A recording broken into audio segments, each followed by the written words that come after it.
Good morning, Pinewood, and welcome back to another great week of learning here at the best school in the world, Pinewood Elementary. So today is Monday, October 12th, and we have quite a few birthdays to celebrate from over the weekend since we didn't have school on Friday. So on the 9th, Oscar F. celebrated a birthday. On the 10th, we had two birthdays, Kamaya and also Bryce K. And then on the 11th, we had three birthdays, Cody Z, Byron, and Quinn. Happy birthday to all those friends. I hope you did something fun and were able to make it a great day.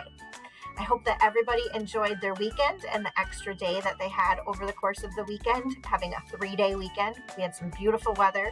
Hope you were able to get out and do something fun.